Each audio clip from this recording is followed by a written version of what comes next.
Hello and welcome back to Skull and Bones. Right, today we're going to do the video that I tried to do yesterday. Well, I did do it yesterday. I've done it many times yesterday. I just didn't actually get a valid recording of it. And the one that I did get was just crap, really. Well, it was just boring. So yeah, I scrapped it anyway. So I couldn't even go back to it at that point. So we're going to start again. So let's go into the weapons. Pretty much the weapons is new to me, but not new necessarily. Well, they're not new. You can craft them from season 1. Well, obviously we got, and they took them off again. I've got the Scarlet Long Nines on the front.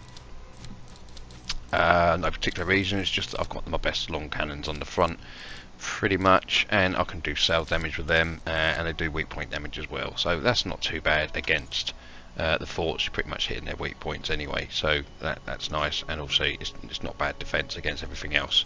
There are other weapons you can put on there. The fire ones, for instance, they'd be quite good, or preferably, but I won't put them on the front because I just can't hit them for some reason off the front. I just can't hit a thing with them. But if you are really good, then just put the what we've got on the last 3 quadrants, which is the Mons Megs Freeze. These go with this ship really well. They really do, with the explosive effect of the ship once it gets to tier 6. Works incredibly well. I'm very pleased with it. I've always been dubious of these guns in the past. I didn't know what they'd quite be like. I thought it was like they're mainly for siege weapons, not necessarily great for fighting. But yeah, I mean, they do great base damage. I just sort of steered away from them, really. I always use fires. But actually these are quite good on this ship anyway. I don't know about other ships, I haven't tried them, but for this ship, yeah, they work very well. Mind you, the Paddy might be quite good with them. They're similar, so that's explosive as well, but I've got the Dardanelles on them, and frankly I would have put them on had I had a set available, but I haven't. So that's why I ended up crafting 3. Yeah, I've crafted 3 of these. I actually got some of these last week and I scrapped them the day before, and then maxed out the Sloop, and thought I'd try these once I got the perk up and running. Shadow Beast is now available. Yeah, we're going to have to go at that as well. I think they're both running as well. I thought they might introduce one and then the other, but they've put them both in together, so that's quite nice. Unless that's just how it's going to roll, I don't know. Or we're going to get to keep one of them for like a daily. Would be quite nice as well, to build up some of them teeth. Anyway, that's a different video. Right, so that's what we've got in the terms of the guns, and that's nothing real major. We've got the Black Prince for our furniture, our armour, because we can get that now, and that's one of the tests we're going to hopefully be doing today, and not getting ourselves killed. Now we will be using with the furniture, obviously, rigging station. Now this isn't quite so friendly to get. It's a drop, and I'm not 100% what box it is, but I know it's a drop.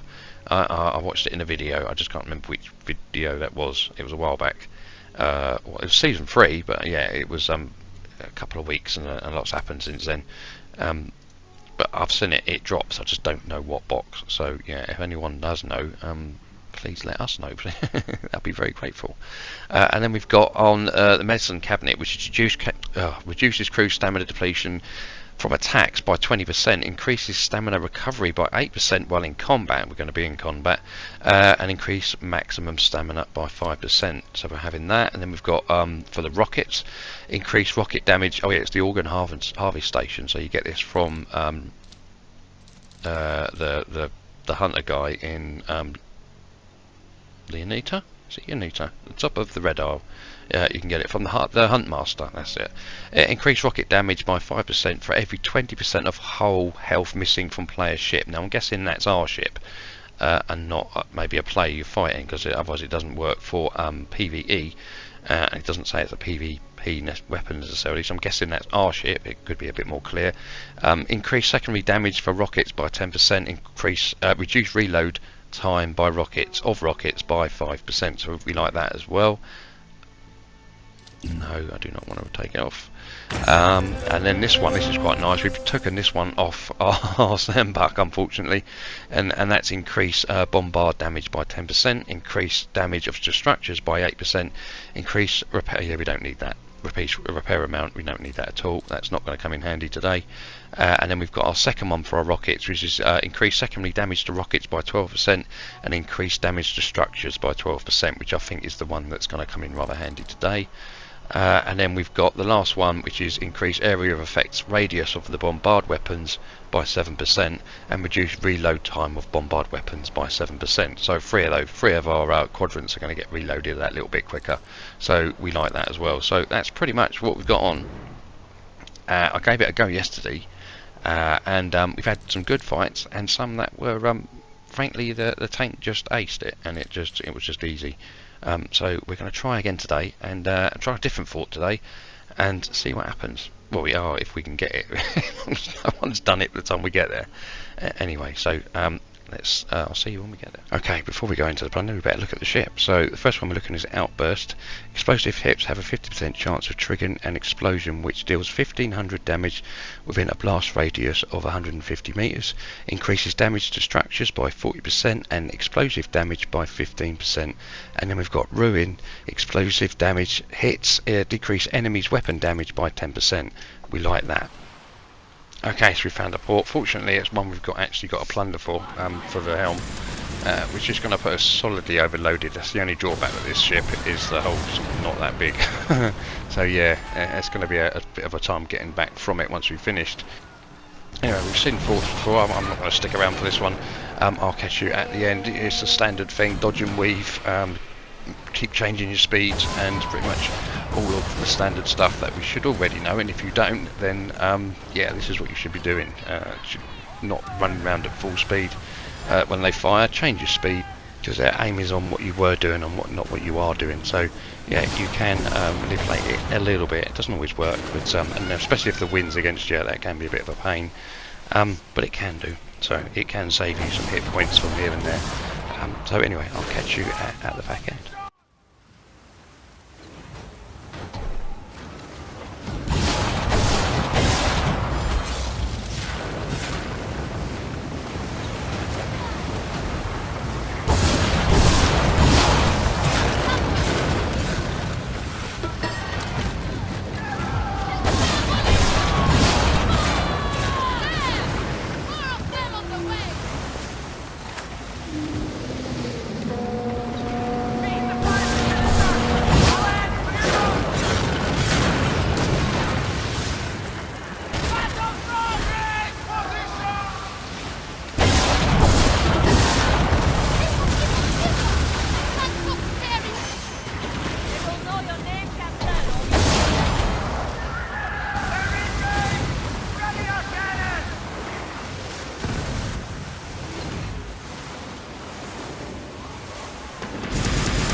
And then we decide to play with this one a little bit, just to see if he does want to help us test out the Black Prince armour.